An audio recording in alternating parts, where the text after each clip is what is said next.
Decay in the main deck, and then Golgari Charm in the sideboard. Yeah, both of these players have decided that the black base is where they want to be, but Joe is more of a fan of the devotion aspect, having the gray merchants as well as the Erebos in the sideboard. Josh much prefers the elimination spells, taking out the devotion and adding in Blood Barons, as well as a few other elimination spells, but mostly playing it for the protection from white and protection from black cleric. As we see, Josh Joe won the die roll, and he's going to lead off with a pair of Temple of Silence. That one's going to scry to the bottom. Joe leads off with a Guildgate. He's not going to get the new temple for Golgari for a little bit. Just got to wait one more week, I think. That's right. And there's a Pack Rat on turn 2 for Joe. See if Josh has an answer, and he does. Hero's Downfall on the Pack Rat. Pack Rat leads to a lot of runaway games in the mirror, but both decks equipped also with a lot of removal spells. So it's infrequent, but some percentage of the time a turn 2 Pack Rat will just simply go uncontested.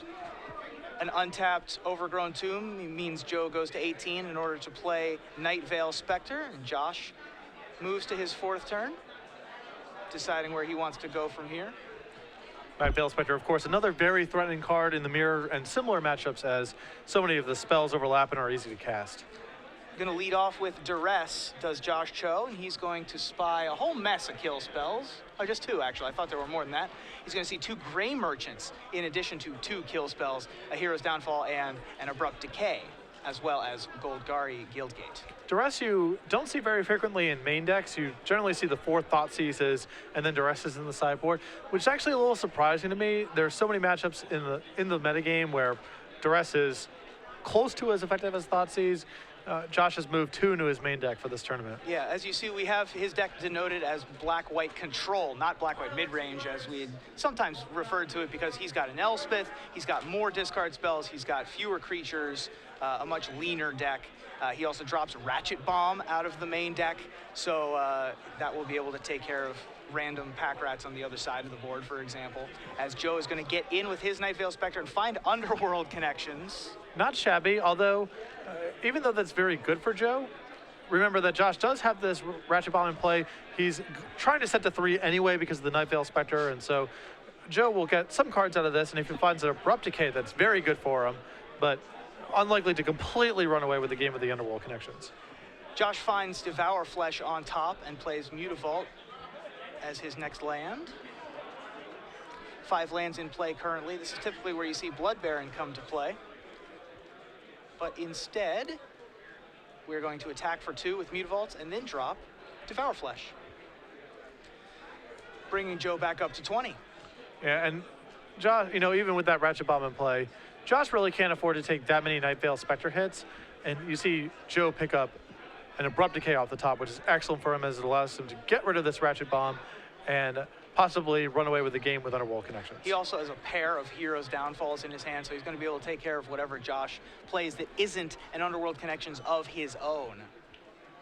Thoughtseize is going to be the first thing, and Josh shows a hand of a pair of Swamps.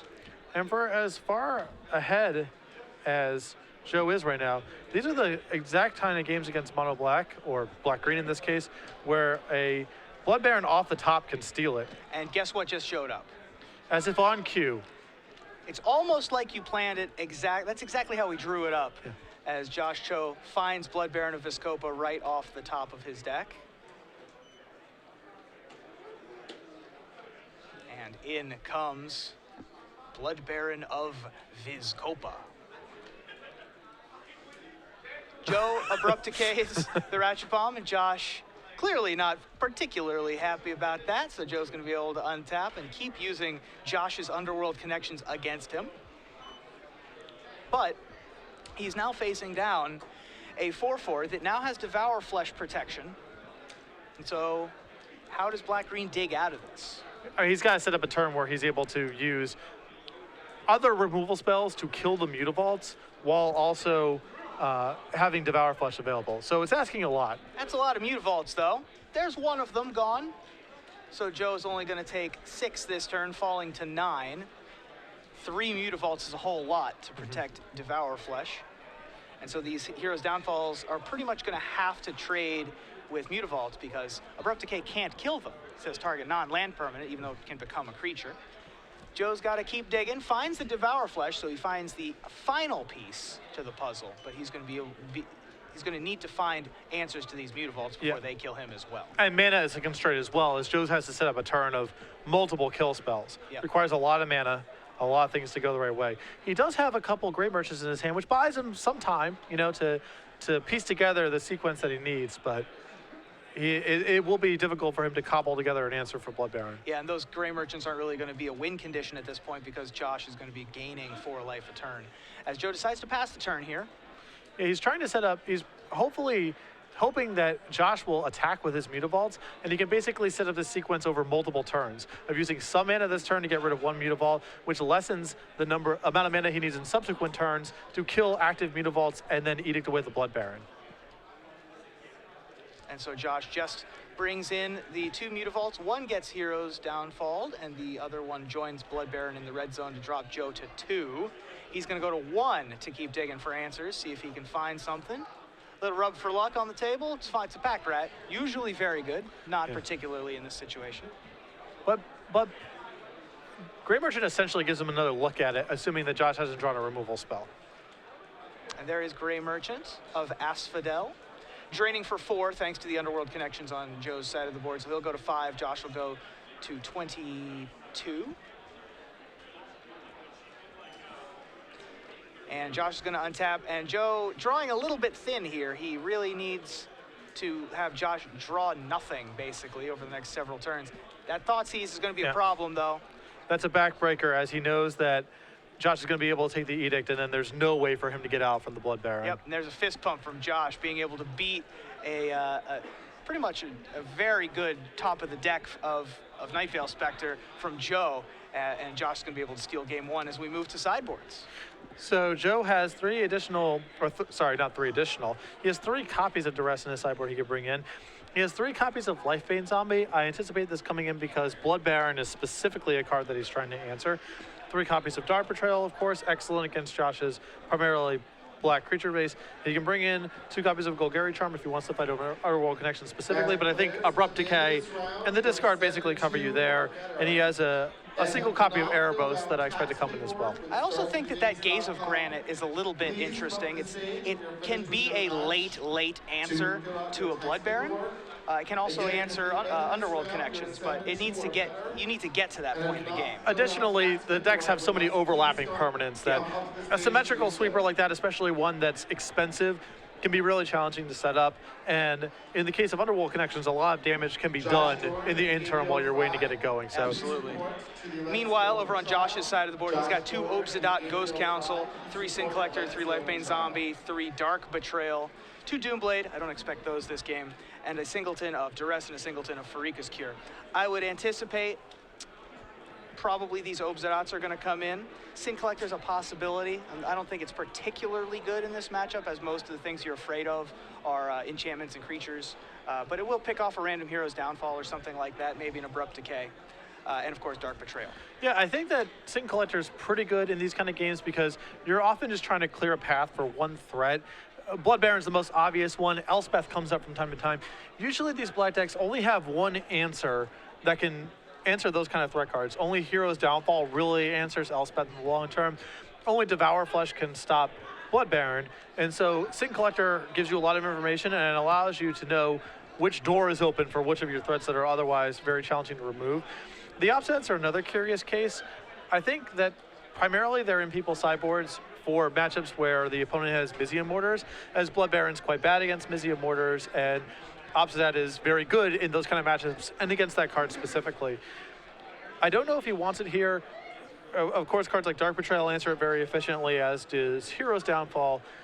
But in the post-board games, the games often get slower. Both players are becoming more reactive, bringing in more answers, more discard, and often it's about the last threat standing. So even though Obsidian isn't well-suited for the matchup in the abstract, both players have a lot of answers. It's difficult to get into play. It's possible, given the nature of the matchup, that Obsidian has a home in the post-board games. Yeah, well, the problem is, of course, if Lifebane Zombie makes an appearance, it's another 5-drop that Lifebane Zombie can snag, even if you're trying to hit a Blood Baron on turn 4, let's say, right before he's about to play the Blood Baron, accidentally picking off an Obsidian. Yeah, Lifebane Zombie is definitely another consideration as well. So we'll see where the players go from here. Both these players sitting at 7-1. A win here will put them in position to possibly be able to draw in the last round. Yep. we're close to the ceiling of a 10-round tournament. Yeah. I don't know. I think the The threshold, ceiling is 702. We're at 643. and the floor is. The floor is 430-ish. So we're on the large side We're of on 10 the rounds. large side of 10 rounds. Which generally speaking means some percentage of the X1 and 1s can make it. The ones near the top of the standings after round 9. Some of them will have to play out the final round. Yeah. So these players are shuffling up, getting ready for the last game. For those of you just joining us, Patrick Sullivan, Ruben Bresler, we're in round 9 of 10, the Standard Open here in Baltimore, Maryland. Josh Cho, Joe Jancuk sitting at X and 1, potentially in a position, the winner here to intentionally draw into top 8 in the next round. The loser almost certainly out of top 8 contention. And Josh Cho won game 1. The black-white control deck is really suited to fight against the black devotion decks. Yeah, Joe got ahead on cards. He had unchecked underworld connections. Usually in the mono black mirror, that correlates very strongly to winning the game. But Josh ripped an unchecked Blood Baron, and that was enough to steal game 1. Yep, and we get started here, and Joe is going to start out with Thoughtseize. And he's going to see a pair of Blood Barons, as well as Lifebane Zombie and a Dark Betrayal and 3 lands. The Dark Betrayal exits the screen so quickly you might not have even seen it if you weren't paying attention, leaving Josh with only the 3 creatures. Mutavault off the top from Josh, and he's going to lead with Orzhov Guildgate. These are the kind of draws where Josh is really susceptible to getting pack ratted. Yep, but he doesn't have it. Joe not only doesn't have pack rat, but he also doesn't have a 3rd land just yet. And there is a pack rat.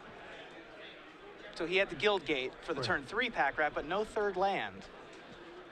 As we see Hero's Downfall on the pack rat. 3 Underworld Connections is more than the number of lands that Joe currently has available to him. And so Josh Cho is going to be able to keep making his land drops on the way to landing a Blood Baron before Joe is really able to get any sort of game plan going. And what's really critical here, there's 2 things going on. One is that, as you see a Lifebane Zombie here, Josh has 2 Blood Barons, so he can afford to run one of them into an Edict.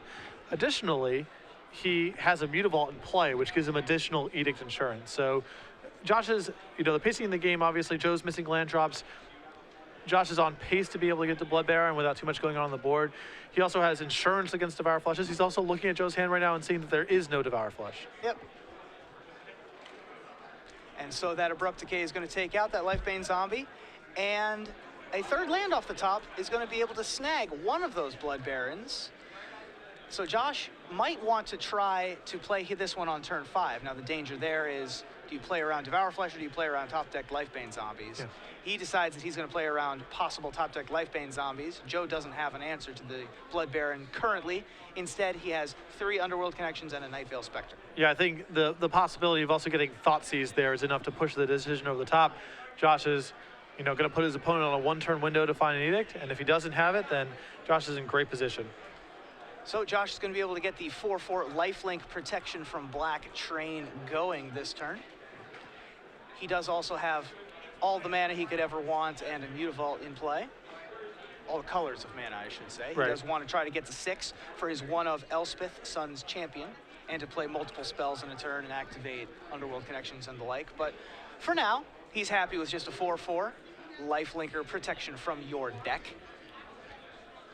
And there's a possibility here that we're seeing something of a repeat of game 1, where all the card advantage in the world is not going to allow Joe to just beat a Blood Baron. And so Thoughtseize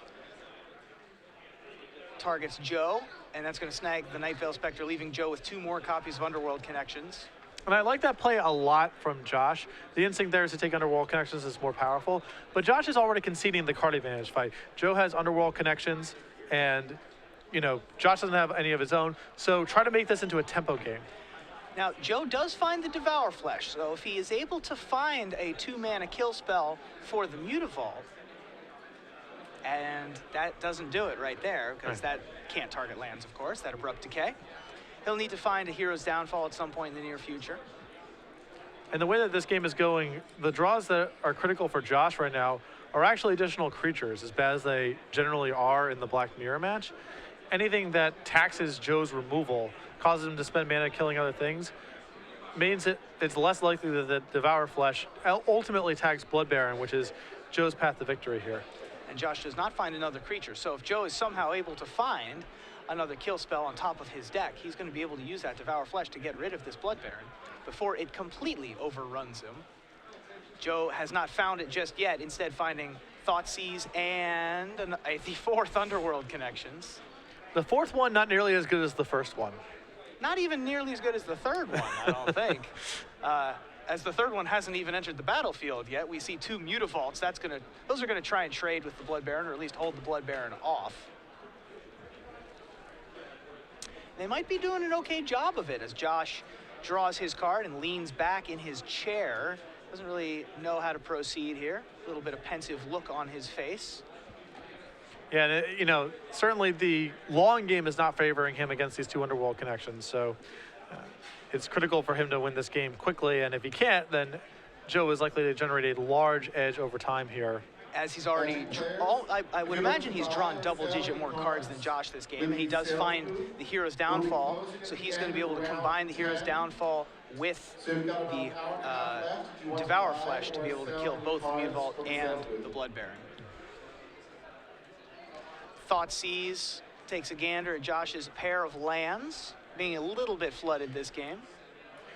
And now I believe he can actually set up Hero's Downfall and Devour Flesh in the same turn. Yep.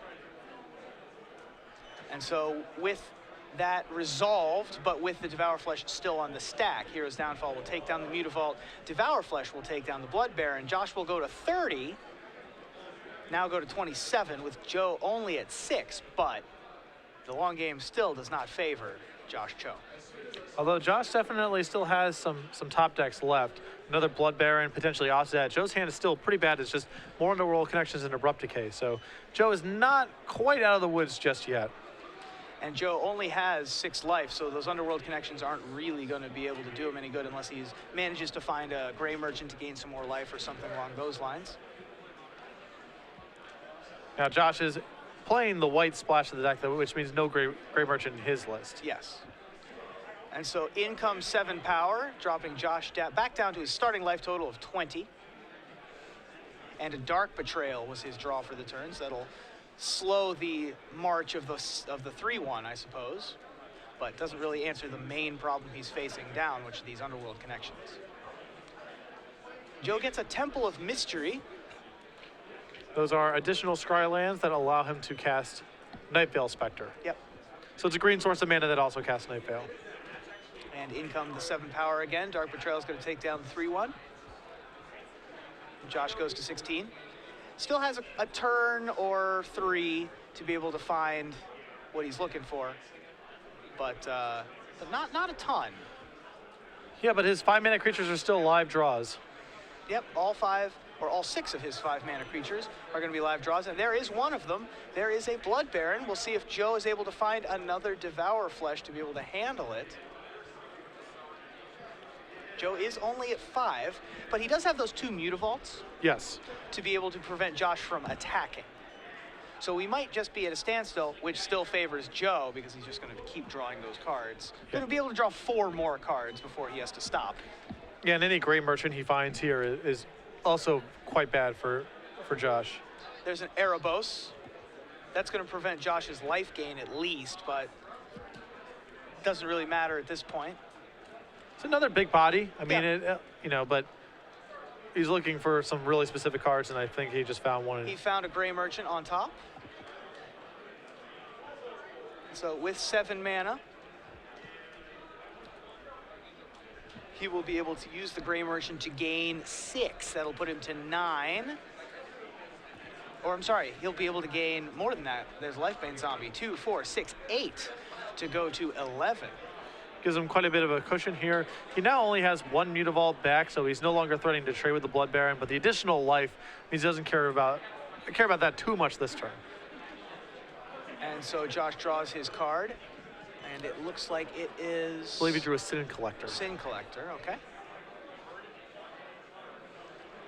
There is Sin Collector targeting Joe. That's going to be able to snag the Abrupt Decay, revealing Erebos, another copy of Underworld Connections, as well or 2 more copies of Underworld Connections. And in comes the Blood Baron, attacking Joe down to 7, and Josh goes to 12. So Josh still barely hanging on here, but he is really struggling.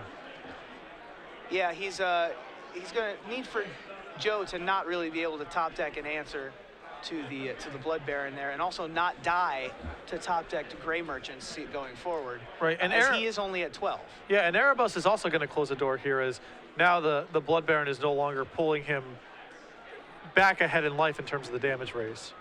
So that 5/7 is active, and Joe is going to represent lethal next turn as Josh draws his card. And Joe would only fall to 3, and as we mentioned earlier, Josh does not have Gray Merchant in his deck to effectively fireball his opponent.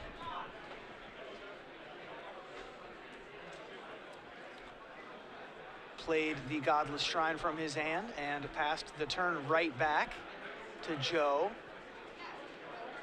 who might be able to pull this one out thanks to those Underworld Connections, and indeed, it looks like he will, as Gray Merchant of Asphodel, 2, 4, 6, 8, 9. I believe this is that 9? 11 in play. 11 in play. 2, 4, 5, 6, 7, 8, 9, 10, 11 in play. And in response, Devour Flesh, activate Mutavault to counter it, and that'll be the game. So Joshua Cho falls in game 2. Joe Jancuk gets game 2. They're going to be tied 1-1, and we're going to go to game 3. So in that game, Joe was able to engineer an answer to the first Blood Baron, and after that, he was up so many cards because of those Underworld Connections. Finishing the game was pretty elementary. Yeah, as much of a trump as Blood Baron is, if you're being buried under card advantage, it oftentimes doesn't matter. Yeah, I mean, it was really critical that game for Joe to have those Mutavaults. Otherwise, that Blood Baron may have gone unchecked, but there were a couple critical turns there that Josh wasn't able to attack with his Blood Baron, and that gave Joe the space he needed to draw a bunch of extra cards and then eventually convert those cards into an advantage. Mutavault, I saw this stat recently. Mutavault is seeing more play in Standard than Brainstorm is in Legacy. Yeah. That's a pretty impressive stat for any card, let alone a colorless land. Well, Mutavault's opportunity cost is much lower. Brainstorm means that you have to put blue mana in your deck. Maybe Sure. you're not interested in blue for, besides Brainstorm, but Mutavault is just a colorless land. It can really, the only decks it doesn't really go into are some Devotion builds, which are very color mana sensitive. They're trying to play Ashelin into Boros Reckoner into Fnatic Amogus. Even some decks in that space find room for a Mutavault or two. We find Mutavaults in blue-white control. Gerard Fabiano's Esper list. We had another Esper, board control list that was doing well in this tournament. On camera after Fabiano, that deck was also playing Mutavaults alongside blue cards and Obsidat. So, Sure. You would think that that the 3-color decks of the format would be the ones that wouldn't be playing the colorless lands, but Mutavault is so powerful. Yeah, and the lands already don't allow you to extend yourself that far in the colors that you're playing. We're not in Ravnica duels alongside N10 duels alongside Farseeks. You already kind of have to paint inside the lines a little bit, and Mutavault's so powerful that it compels you even further to be conservative with your mana as much as possible and try to find a way to fit in Mutavaults. Yeah, both of these players are playing Guild Gates, to be fair. So Sure. The mana bases are not nearly as powerful as they were when Glacial Fortress and Friends were in Standard. But I like it as a departure. Mana shouldn't always be free. I agree. I like some Standard formats having good mana and then some having worse mana. It causes other cards to get played that otherwise wouldn't when the mana is more challenging, because you really have to dig deeper to find cards to fill out your deck list. It's also cool to let people have free reign and play whatever they want to sometimes. So just mixing it up is the correct strategy, I think. So as we move to game 3, Josh Cho is going to be on the play here in round 9, game 3. And he is going to ponder his decision here, thinking hard. Well, I think since Joe has mulligan, that means Josh is already kept, I suspect. Okay. As Joe is on the draw, I would imagine in this game. Well, he didn't look too happy about his keep, I guess, but Joe is going to be mulliganing down to 6. Individual card count matters a lot in this matchup. It's a lot about trading resources one for one. Though both decks also have a habit of, in the post-board games, ripping their hands to shreds, and then it's often about who just draws better. who's the first person to find an Underworld Connections or a Blood Baron or a Pack Rat that or goes uncontested. unanswered Night Veil Spectre acts Sure. like card draw in this matchup, as they're both able to play all of the cards. But certainly, mulliganing decisions are key in this mirror with so many Thoughtseizes and Duresses, as we see. A Thoughtseize on turn 1 is going to be able to either target an Abrupt Decay, an Erebos, or a Thoughtseize alongside Joe's 3 lands. Oh, it's 2 lands and a Duress was the last card, so he does have 2 discard spells. I imagine the most threatening card in this hand is the Erebos, unless Josh has a very specific line he's trying to set up. You can allow Joe to have discard and some removal spells. You can work around those with your own discard spells with certain creatures off the top, 4 and 5 mana creatures, but Erebos gives Joe a long-term plan. A lot of this also depends on how Joshua's hand is set up as well. So. Right, if Josh wants to play turn 2 Pack Rat, for example, or if he's got a Blood Baron that he wants to keep hidden, then the Thoughtseize is the more powerful card, and that is what he ends up going with because he does have the Blood Baron in his hand. Joe leads with a Guild Gate. Josh scries with his Temple of Silence and keeps it there. Moving on to Joe's second turn, there is the Duress. And it shows 2 creatures and 3 lands, so that one's going to whiff. And you can see why Josh took Thoughtseize out of this hand, as he's so light on action that he can't afford to trade 1-for-1 with that Thoughtseize. He did keep the 7, but he had to make his decision first. And so then when Joe mulliganed, perhaps Josh was thinking that maybe he should have mulliganed as well. But he kept. Looks like he's going to be able to play a pretty good aggressive game plan here, although there's a top-decked Lifebane Zombie to take one of the Blood Barons, but Josh top-decked the second, so. One of these players' Lifebane Zombies is much better than the other. Agreed. Josh finds another land. And Joe elects to not trade Lifebane Zombie for Lifebane Zombie. So Josh is able to sneak in 3 damage there. Temple of Silence scries once again to the top. It's possible that it's an untapped land because oh no, that's a Godless Shrine, so it's probably not an untapped land. This is a very small thing, but I think I would have played one of Josh's other comes to play tap lands last turn, since I guess the Guild Gate. Since his next turn is already accounted for and he's looking for action, and he's playing against discard, he doesn't really want to scry a spell on top of his deck and then leave it in his hand for a turn to potentially get tagged by discard. I would have preferred to wait until after the turn where he's played the Blood Baron to play the scry land, as then he can cast anything that he leaves on top of the deck. This is a very small thing, but I don't think that was the best time for him to scry necessarily. Sure. Turn 5 Blood Baron of Viscopa for Josh. It looks like that small possible mistake isn't really going to punish him, as Joe top-decked a Gray Merchant, which really doesn't impact Josh's side of the board. Well, people's instinct is always just to play the scry land first because it gives you a power, but you can actually time it in some positions, you know, slightly better than others. Yeah, if you have your next several turns planned out, perhaps scrying later is a better option because you'll have more information later on. In comes the Lifebane Zombie and the Blood Baron. Abrupt Decay takes care of the Lifebane Zombie, and it looks like no follow-up. Devour Flesh there. In with the Blood Baron. So remember, that Erebos is shutting off the Blood Baron's life gain, so Josh is still susceptible to getting damage race in this game. Still susceptible to getting burned out from Gray Merchant, as you see right here. And so he does take 5. Josh should not have gained the 4 life there. I believe he's still at 13. Yeah. I think both players are aware of that. Erebos' anti-life gain power, not a trigger, simply a static ability, and so no way for it to be missed. So Gray Merchant not only drains for 5, but also turns on Erebos. Josh is at 8 life, and in comes both Lifebane Zombie and Erebos. And this would be a lot different if Josh was able to gain life. I mean, then it's a race. But the way it is now, he's sort of up against it. Yeah, behind the 8 ball here. He could really use a removal spell to shut off Erebos inside of combat, but based on what we've seen out of his hand and his reaction here, it doesn't look like he has a way to break up Devotion this turn. Yeah, this looks like it's going to be a Pack Rat activation, getting rid of an extraneous land to be able to either stand in front of the Erebos or block and kill the Lifebane Zombie. Still not ideal, as a Gray Merchant is going to be able to take care of any of those. And even a kill spell next turn from Joe is probably going to choke Josh off of enough mana that he's not going to be able to activate the Pack Rat twice. Yeah. And so discarding Orzhov Guildgate, making a Pack Rat. And now Josh has to decide whether he's blocking one creature or both creatures, and if it is one creature, which one he wants to block. Yes. What do you think you would do here? Would you try to kill off the Lifebane Zombie or save more damage standing in front of the Erebos? I think you have to get Lifebane Zombie off. The only way you can win this game right now is to cut Joe off of Devotion. So I think that you have to block. And you probably also can't beat another double black spell off the top, turning Erebos back on. So try to play under the assumption that Joe is going to be missing for a turn or two, and then your Pack Rat might actually be able to take over. It looks like the Rat is going to stand in front of the 3/1 Intimidator, and Josh will fall to 3. Now, did Joe leave? Joe left on top of the Skyland, right? I believe so, yes. So that is possibly an indicator that he has a way to turn Devotion back on.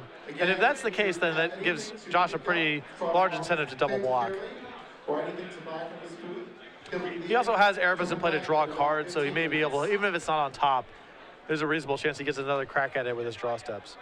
Josh is going to elect to keep on swinging with the Blood Baron, and that's going to drop Joe to 11. And Josh passes the turn, and there is a Gray Merchant in hand. And in response, Last Breath, to be able to not die to the Gray Merchant plus attack activation. And so Josh takes 3, and Erebos is not active again.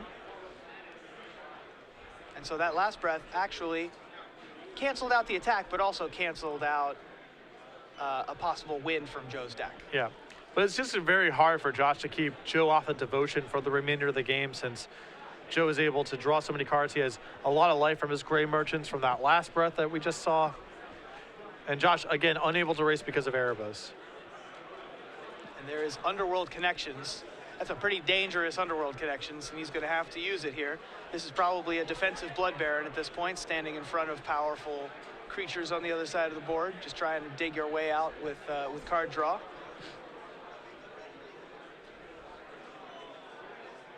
And it looks like Joe did not find the requisite Devotion on top, so he's going to have to use the Greed ability, falling to 16 there, and just finds another swamp. Ooh, a Greed reference. Greed's only 1 mana to activate, but it is similar. It's pay 2 life. Yeah. A good reference nonetheless. I tried my best. Well, the flavor of Theros' Underworld is that gold is very plentiful there. Okay. And so they use a lot. They have a lot of greed, I suppose. Although they don't really care that much about gold. I don't know. I don't know where I'm going with that. But the new greed art from Commander has a guy throwing up gold coins. Oh, There's sure. my connection. All right. Duress shows a pair of lands.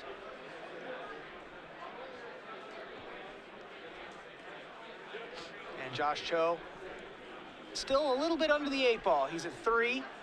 Doesn't really have a ton of wiggle room here. He's going to have to try to find another creature, I think, to stand in front of the Gray Merchant to not fall to 1.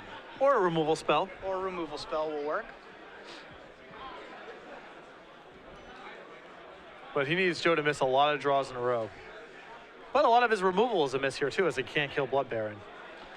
Right, as 3 swamps, Hero's Downfall isn't going to be able to answer pretty much anything. So, and Joe's taken 4 from his own Erebos. Looks like he's going to take 6 from his own Erebos, falling to 6. So what looked like a safe, secure cushion at 18 life isn't really going to be nearly secure enough. As attacking for 2 with the Gray Merchant, he gets a Hero's Downfall, and Josh might actually be able to pull this one out. Yeah, now Joe's Erebus itself is now shut off. So is Blood Baron going to steal this even with Erebos in play? Yeah. Joe can't draw any more cards with that Erebos. Lifebane Zombie shows that Joe has nothing, just 3 matching swamps and a Hero's Downfall. And so Josh decides that he can draw an extra card, maybe try and sneak in a Pack Rat or something here. Gray Merchant kills him anyway, so no reason to play around it. Right. And so now it's a big draw for Joe. Here it is. And there it is. Another land off the top for Joe Jancuk. And Joshua Cho is going to move to 8-1 with black-white control over Joe Jancuk's black-green devotion, putting him in good shape to top 8. Yet another open. We've seen him